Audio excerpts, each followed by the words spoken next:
what attributes do you think make you a great leader and have helped you, sustain this business for these many years? Yeah, I think the most important thing that I think becomes critical or very important in terms of leadership, it starts with people skill, right? Okay. You tend to see a lot of companies where the CEO has like 50 degrees and 50 million PhDs and all sorts of shit. It's got an MBA, blah, blah, blah, blah. But no one likes him, right? And as a result, everyone, what do? They sabotage him. So people never think, oh shit, we're sabotaging the company. They keep thinking we are sabotaging the person, but you're actually sabotaging yourself. So the first thing is, how do you deal with people, right? And you also have to be very sensitive, because you must understand that when it comes to the culture of a working environment, it's different personalities now, right? So you've got a dude coming from Soweto, you got a dude coming from Sandton, you got a dude.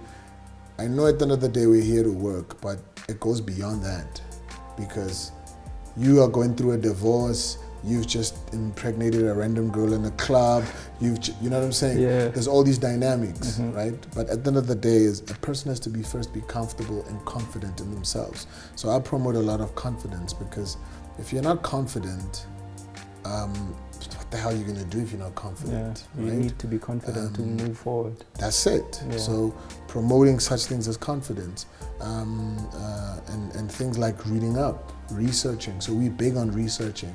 You might have seen that, I sleep at like 4 a.m., 5 a.m. You're online at that time. I'm online at that time. I'm online because I'm acquiring confidence. I'm acquiring skills. I'm acquiring knowledge. I'm seeing what the world is doing. I'm seeing what other people are doing, and how do I better my skill, and how do I take all these betterments and transfer them to my team, so that when I transfer them to my team, we're on par. So when I come with a wild idea, like they can catch on quickly. They can catch on, you know, and I'm like, hey guys, let's have a helicopter at the festival, flying people with a helicopter. They don't think it's an absurd thing. They get where I'm coming from. So I think, that's the importance. Okay, so Osmic, we almost at the end of the interview. Yeah. But what I want to know from you is, what's your view of the business that you are in, entertainment, in the next 20 years? Where will the money be coming from in your kind of business? And I don't want to talk about the culture of hip hop and where it will be musically, but I just want to understand the business. So once again, if you look at current trends, because there's nothing new under the sun. That's the first thing. Yeah. And a lot of the stuff that happens in entertainment, to be honest, is adopted from America, right? So if you start looking at the patterns in the States, and you must also remember that in everything, or a lot of things that we do here, especially entertainment-wise, and I guess business practices to a large extent, we're just copying America. That's the first thing we must, like these sort of an interview that's happening, we saw these things from Americans, right? Okay. So you want to almost look at the trends, and you could tell that, for instance, look at the movie industry. We started to produce more and more of local films. Yeah.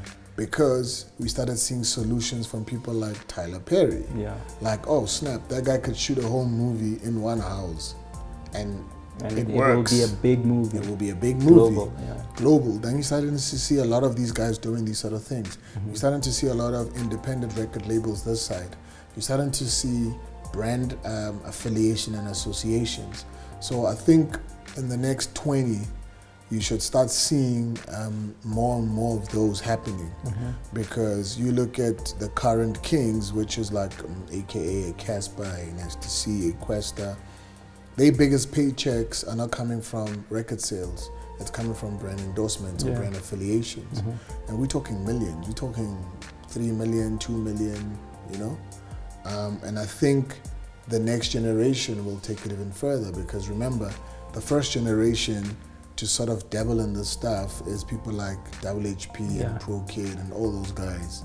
And probably at the time they were getting like 200,000. Hundreds, yes. Then the next generation after them, which is the Caspers and the AKAs, have expanded that brand affiliation market, and then you'll start seeing probably the next phase of artists start to get bigger monies, one, and also start expanding their hustles overseas. For instance, Nasty C. So if you look at Nasty C, he's got these brand stuff, but now he's starting to do a lot of collaborations with overseas artists, right? And I think that's where it's coming, where the entertainment world will start now expanding and start reaching overseas. Because remember, the States becomes the Mecca, because when you're in the States, what does that mean? You've got access to the globe. It's tricky to get access of the globe from Africa, from here, right? Because it's all the geopolitics. But once you use the States as your gateway, think of Trevor Noah. So before he was on that show, he was touring the world, but no one cared. No one cared. He was already filling venues before that show, but no one cared. But he got onto the show. He's like the thing now. He's right? the biggest thing now. He's the biggest thing now, and that's what it is. Now, how do we utilize? Because for the longest of time, we've been looking towards them and trying to do a bad version copy of them. But now we're at a point where we can do it, and sometimes we can do it even better than them. Now, how do we take our skill and stuff and we go there and we go fight them and actually say, cool, how do we find loopholes here? Because once you make it big there, you've got access to literally Germany. Now you can go set up shop in Germany. Now you can set up shop in China. Now you can do all these sort of things. So I think in the next years to come, that's where the future is, I think, sure. But I want you to touch on the Sahas and back to the city. Where do you see those movements going in the next 20 years? I want to see them exist, you know. I want my children to go to these events, and, you know, how are you going to sustain that? Well, like with the changing world. True. Well, there's a gloomy part there. So a lot of people have been saying that to me, like, because you must understand the crazy thing about Back to the City is there's a lot of kids that were born from that, right? So you met your girlfriend at Back to the City, and you started going out there. Every year you start going back to the city. By the time you get to the 10th Back to the City, so for instance, you're in high school, you're in matric, right? Or your first year. You meet your girlfriend there, you go to varsity, you keep coming to the festival. You leave varsity, you start your job, you still come to the festival. You get married, still coming to the festival. You have your first baby, still coming to the festival. You bring your kid is now 2 years, 3 years, you bring him to the festival. Do you realize that now it's 13 years later?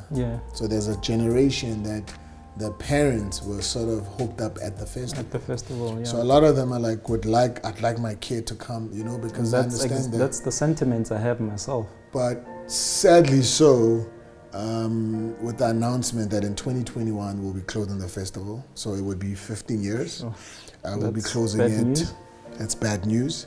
But the awards, I think the awards are starting to serve a bigger purpose than the festival. I wouldn't want to see the awards go away. The awards will still remain, will be probably run by the South African Hip Hop Association, but the festival I think will end. But the beauty about when the festival ends, it means there's now a potential of this association to make more Back to the Cities, right? Meaning the association can now start probably funding. So if you've got a struggle with funding or struggle to capital access, that's where the association comes in and can assist. If you want to book an American artist to your event and you're struggling, that's where the muscle of the association can assist. So I think for years to come, we want to make the association sort of the bigger thing now, because I think if it gets powerful, it will now take the culture even 10 steps forward. Okay, Oz, I think we're at the end of the interview. As Marvin would like to thank you for this opportunity. I think our audience would love to hear your story. And till next time, man, all the best for the future. You got big plans lined up for yourself and your company, and we wish you all the best. Thank you, man. Thank you, brother. Thank you, brother. Thank you, brother.